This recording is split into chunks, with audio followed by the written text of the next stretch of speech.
Welcome to the Cozy Historian. If you find yourself drifting off before the story ends, that's perfectly fine. Just remember to like and subscribe before you fall asleep. It helps keep these quiet, cozy tales continuing softly through time. Tonight, we'll wander together through the comforting story of something that cradles us every night. The pillow. You may already be resting your head upon one. You may even be sinking into it right now. Let that softness remind you. You're safe, you're home, and there's nothing you need to do. Just breathe slowly and imagine the long, drowsy history of this everyday object, one that has carried human dreams for nearly 9,000 years. So close your eyes, settle in, and drift back to the ancient world. Long before softness was expected, the first pillows were carved from stone. In Mesopotamia, around 7,000 years before our time, smooth curved blocks supported the head. They weren't meant for comfort, but for protection. People believed that raising the head could guard them from insects or spirits that crept close during the night. Sleep was fragile then, a daily surrender between life and mystery. Imagine the desert wind brushing against clay walls. The air smells faintly of oil lamps and dust. A man lies down on a woven mat, his head resting on cool stone. It is not soft, but it is safe. In those early civilizations, even the humblest rest had purpose. Archaeologists have found stone headrests engraved with geometric patterns, symbols of rank and reverence. In Mesopotamia, pillows told stories before writing ever did. Far to the west, along the banks of the Nile, the Egyptians shaped rest into ritual. They believed the head was the seat of the spirit, the place where dreams entered the soul. So pillows became sacred objects. They were crafted from wood, alabaster, or ivory, shaped into half-moons that lifted the head toward the heavens. Some were carved with protective gods, like Bes, the cheerful guardian of sleep. Pharaohs were buried with headrests beside them, so they might rest eternally beneath the stars. For the Egyptians, sleep was not escape. It was preparation for forever. And when the desert wind moved through the reeds, perhaps it carried the same wish we whisper today. May your sleep be safe, and may your dreams be kind. Across the mountains in ancient China, pillows took on a new meaning. They were carved from jade, molded from porcelain, woven from bamboo, or shaped from clay. They were not made for softness, but for wisdom. A soft pillow, it was said, might weaken the mind. True clarity required coolness and stillness, even in dreams.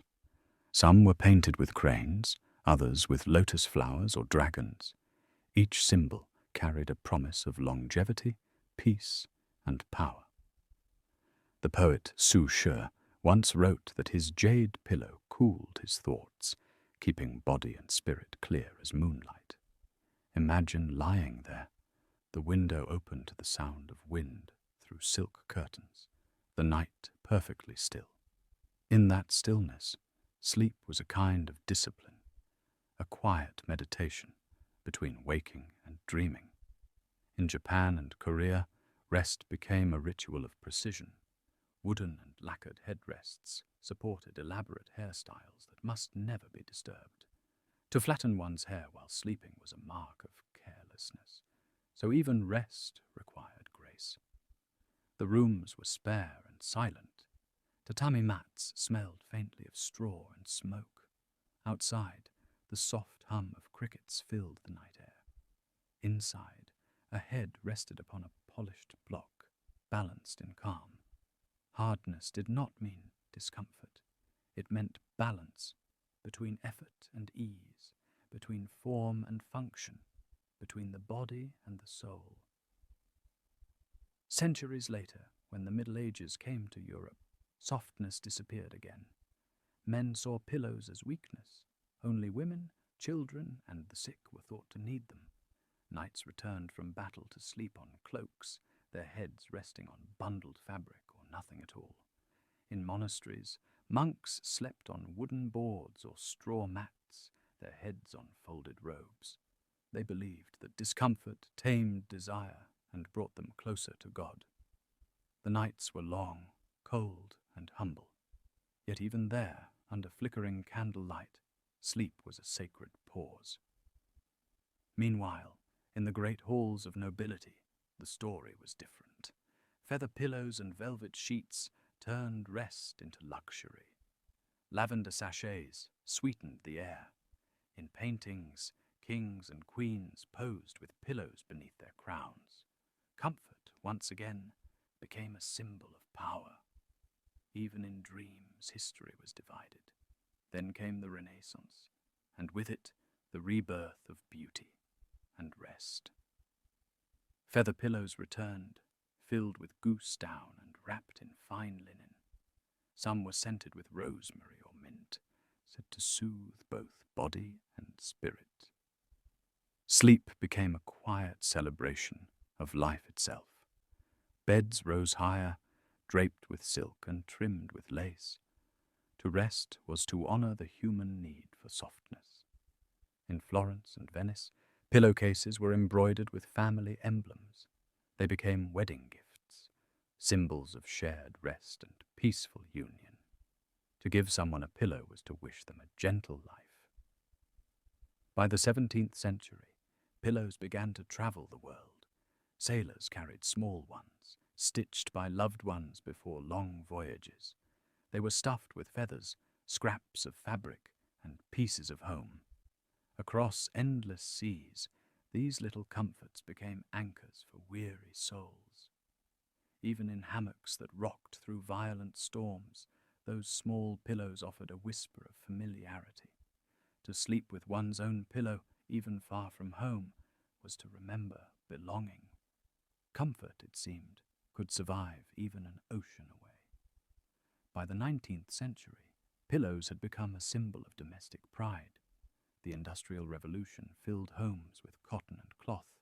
Factories spun endless bolts of fabric, and sewing machines clicked through the night. What once took days to stitch could now be made in hours. Pillows were no longer rare. They became household necessities.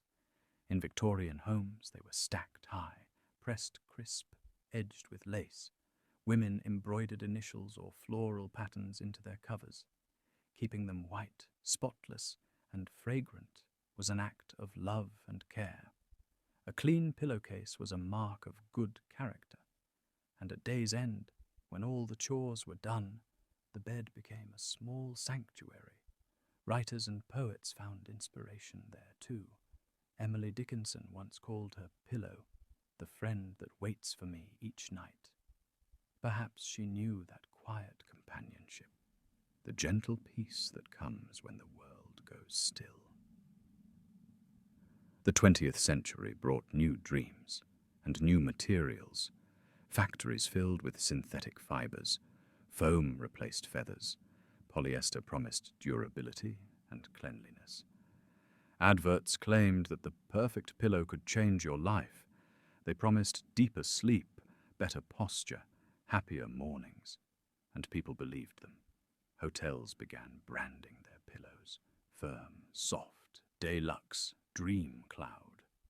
Guests compared them, requested favorites, even tried to buy them after their stay.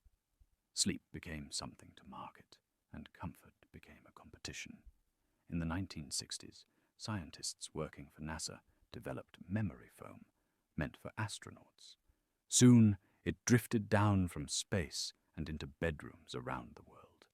What began as stone in ancient Mesopotamia had now become technology born of the stars.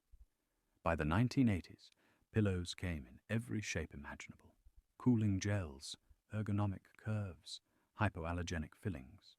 Each one promised the secret to perfect sleep. Yet beneath the marketing and material, the essence remained the same: the desire to be held, to rest, to dream. In the 21st century, the pillow became smarter. Some could adjust their firmness on their own. Some tracked sleep, heartbeats, and breathing. Others released soft scents of lavender or ocean air, blurring the line between technology and tenderness. And still, some returned to simplicity: organic cotton, hand-stitched linen, natural feathers. Because even now, in a world full of noise, we long for something familiar. Sleep scientists have discovered that our brains remember the shape of our pillows. The touch of the same fabric, night after night, signals safety to the body. That small, quiet recognition allows us to drift, not just into sleep, but into peace. So tonight, as you rest your head, remember the story beneath you. It began with stone and ended with softness. It carried kings, poets, monks, and dreamers. It survived wars, voyages, and revolutions. The pillow has always been there, a small, patient witness to every century of human rest.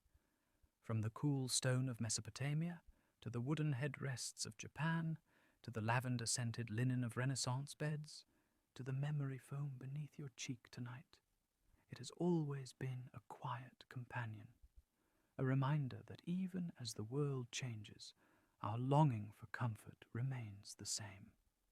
Take one last slow breath in and let it out.